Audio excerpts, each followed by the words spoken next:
वतन की आवाज़ में आपका खैर मक़दम है। आइए देखते हैं चंद तफसीलात।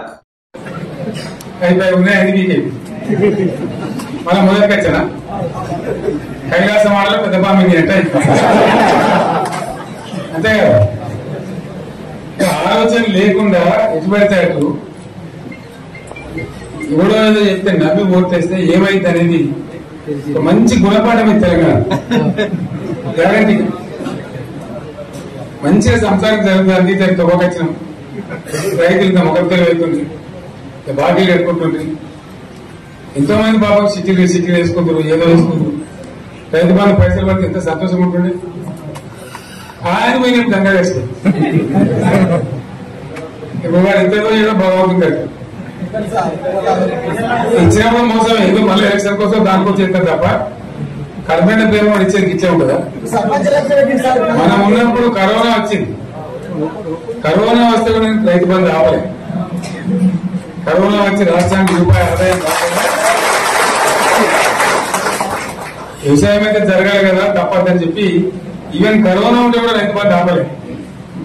అంత ఒక నిర్ణయం తీసుకొని రైతాంగాన్ని నిలబెట్టాలని కాపాడుకోవాలని చెప్పి 4-5 మంచి స్కీములు తెచ్చి వాళ్ళని కాపాడుకుంటున్నారు. గౌరవం వచ్చింది రైతులు. బీమా వచ్చినట్టు రైతు బీమా పడితే ఎంతమందికి సాయం జరిగింది? గుంట భూముల్లో కూడా మంచిగా సాయం జరిగింది. చిన్న రైతు కూడా సాయం జరిగింది.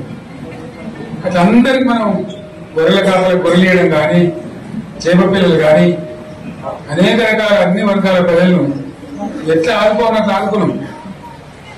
మా తెలంగాణ కదా మేము తెచ్చుకున్నాం కష్టపడి. మా వాళ్ళందరూ పైకి రావాలి.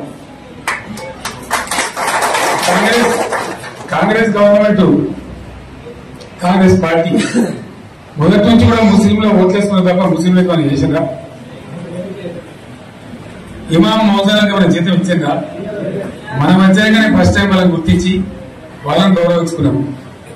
ముస్లిం మైనారిటీ పిల్లలకు, మన గిరిజన పిల్లలకు, మన ఎస్సీ పిల్లలకు, మన బీసీ పిల్లలకు ఎంత మంచి రెసిడెన్షియల్ స్కూల్ పెట్టుకున్నాం.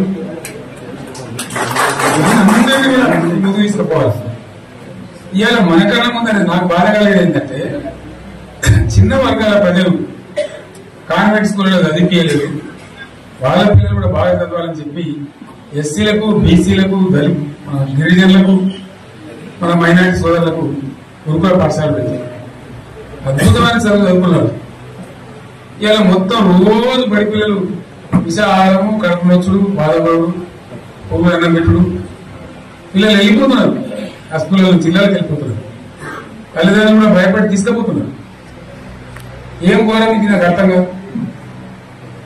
మళ్ళీ ఇది చేసి కూడా ఇప్పుడు మళ్ళీ అదే కాంగ్రెస్ పార్టీ అంతేనా? మళ్ళా పాత కాంగ్రెస్ మోపైంది, మళ్ళా కరెంట్ కోతలు మోపైంది. ఎండాకాలానికి ఏం గతి అవుతుందో మార్చి ఏప్రిల్ ఏమవుతుందో ఇంకా కరెంటు కోతలు మోపైనాయి. మంచినీళ్ళు సరిపోతలేవు. అడిగే నాతో లేడు.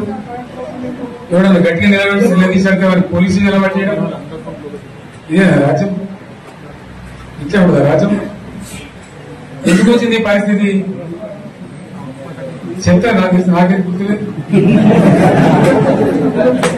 నేనేమంటున్నా అంటే ఇట్లా అనేక పనులు చేసుకున్నాం. మనం గోదావరి నీళ్ళు తెచ్చుకుంటాం. నీళ్ళు తెచ్చుకొని మంచినీళ్ళ తర్వాత సాగు నీళ్ళు కూడా పడతాయి. మెదకులో ఇంకా ప్రాంతం కొత్త అందినే నీళ్ళు పాత మెదక్ జిల్లా నీటికి మిగిలిన పైచీకి వచ్చేట్టు ఎక్కడ నీళ్ళ చెట్టు పెట్టుకున్నాం. టెండర్లు పిలిచిన పనులు స్టార్ట్ అయినాయి. ఉత్తరాలు వచ్చిండ్రు, పనులు మొదలు పెట్టింది. ఇవాళ కాంగ్రెస్ గవర్నమెంట్ ఆ టెండర్లు ఎందుకు ఆపింది? సంగమేశ్వర, బసవేశ్వర ఎత్తిపోతల పథకాలు ఎందుకు నిలిపేసింది? ఎవరి కోసం నిలిపేసినట్టు?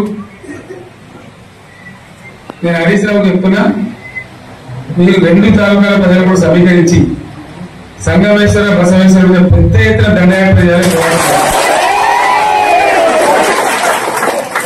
తప్పదు కదా? అట్లాంటినే తెలంగాణ వచ్చింది. ఇది కూడా కావాలని కొట్టాలంటే ప్రజలు విజృంభిస్తారు. అయితేనే నీళ్ళు వస్తాయి. సంగమేశ్వర లిఫ్ట్ రావాల్సిందే, బసవేశ్వర లిఫ్ట్ రావాల్సిందే. ఖచ్చితంగా 2 తాలూకాలు కూడా 1,50,000 నీళ్లు వస్తే పాటలు పండి మనం బతుకుతాం. वतन की आवाज़ को लाइक शेयर सब्सक्राइब करें और कमेंट बॉक्स में अपनी कीमती राय देना ना भूलें। आइए देखते हैं आपकी और हमारी आवाज़, वतन की आवाज़।